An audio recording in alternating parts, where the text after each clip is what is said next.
ரொம்பவே சூப்பரா போயிட்டு இருக்க பிரைம் டைம் சீரியலான அண்ணா சீரியல்ல மேஜர் ரீப்ளேஸ்மெண்ட் நடந்திருக்குங்க. ரொம்பவே ஷாக்கிங்கா தான் இருக்கு. யார் இவங்க அப்படின்றத இந்த அப்டேட்ல பார்க்கலாம். அதாவது ஜி தமிழ்ல கரண்டா 8 o'clock ஸ்லாட்ல ரொம்ப சூப்பரா போயிட்டு இருக்க ஒரு சீரியல் தாங்க அண்ணா. இந்த சீரியல் அவ்வளோ சூப்பரா நல்ல கதைக்களத்தோட நல்ல கதை மாந்தர்களோட கதை போயிட்டு இருக்குது.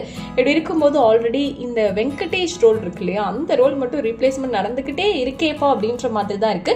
ஏன்னா வெங்கடேஷ் அப்படின்ற கேரக்டர்ல நடிச்ச ஆல்ரெடி ஆக்டர் சந்தோஷ் நடிச்சிருந்தாரு. அவரு வந்துட்டு புது சீரியல்ல மெயின் ரோல் அவருக்கு கிடைச்சதுனால இந்த கேரக்டரை விட்டுட்டு அந்த சீரியல் போயிட்டாங்க. ஸோ இவருக்கு குவிட் பண்ணதுக்கு அப்புறமா ஆக்டர் பரத் வந்திருந்தாரு. ஸோ அவருமே ரொம்ப சூப்பராக ஆக்டாக பொருந்தி நடிச்சிருந்தாரு. ஃபர்ஸ்ட் பாசிட்டிவாக கொண்டு வந்திருந்தாங்க கதை, அதுக்கடுத்து நெகட்டிவாக அவ்வளோ பர்ஃபெக்டாக நடிச்சிட்டு இருக்காரு.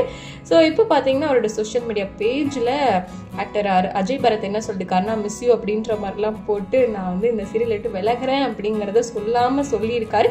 அண்ட் ரீப்ளேஸ்மெண்ட்டும் நடந்துருச்சு. இனி வெங்கடேஷ் கேரக்டருக்கு யார் வரப்போகிறாங்க அப்படின்னு பார்த்தீங்கன்னா ஆக்டர் குகன் சண்முகம் தான். இவங்களை நிறைய சீரியலில் நம்ம பார்த்துருப்போம். குறிப்பாக பாண்டவர் இல்லம் சீரியல் அன்பு ரோல் ஆகட்டும், பாரதி கண்ணம்மா சீசன் 2ல வெண்பாவோட பிரதராக நடிச்சிருப்பாங்க, அன்பேவா சீரியல், அண்ட் இப்போ வந்து கெட்டி மேளம் சீரியல் எல்லாம் கூட பண்ணிட்டு இருக்காரு ஆக்டர் குகன் சண்முகம். ரொம்ப சூப்பரான ஒரு டேலண்டடான ஆக்டர் தான். இப்போ வெங்கடேஷ் ரோல்ல நெகட்டிவ் ரோல்ல பிளே பண்ண போறாங்க. ஸோ வெயிட் பண்ணி பார்க்கலாம். இந்த ரீப்ளேஸ்மெண்ட் பத்தி நீங்க என்ன நினைக்கிறீங்கிறத கமெண்ட்ல சொல்லுங்க.